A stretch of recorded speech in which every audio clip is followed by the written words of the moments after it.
2022 will be a busy year for the rider market in MotoGP, as a majority of the riders will be out of a contract. Riders will have to make important decisions regarding their future, and one such rider will be defending world champion Fabio Quartararo. He has now revealed his plans as quoted by Motorsport.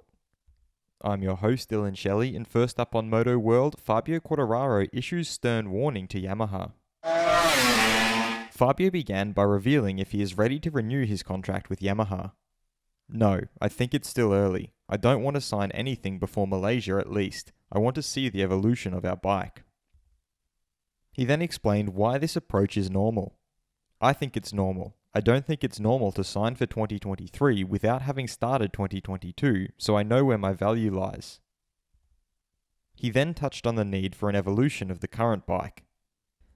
I will wait a little while to see how the team positions itself with Yamaha, especially to see the evolution or not of the new bike in Sepang.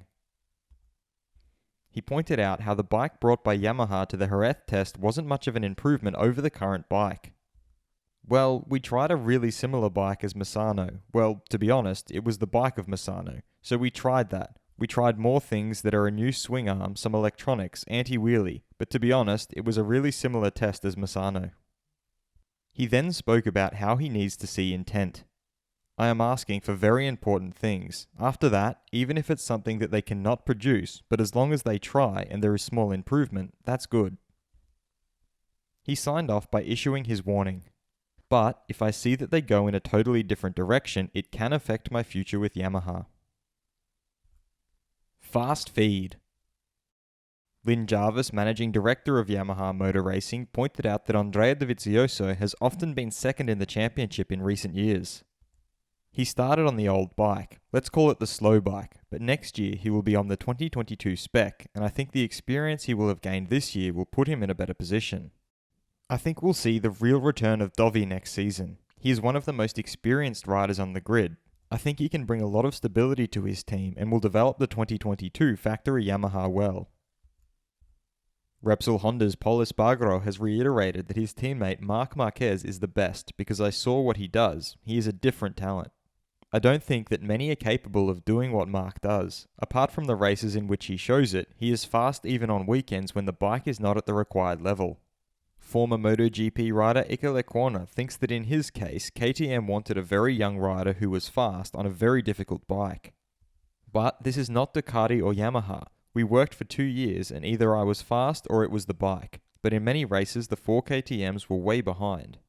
It's not that I'm a better or worse rider every weekend, simply the bike is complicated to understand and to ride. If you don't give the riders the means, then they can't do anything. Pramac's former team manager Francesco Guidotti, who has become KTM's new team manager, feels that this is the next level. In this professional environment, you always need new goals. I have learned a lot over the past 10 years and have worked with many top riders. Our satellite team has grown during this period. In addition, the Ducati Desmosedici has become more powerful from year to year. The cooperation with the factory became even closer under Gigi Dall'Igna. We have now reached a certain level. I thought, now is a good time to go.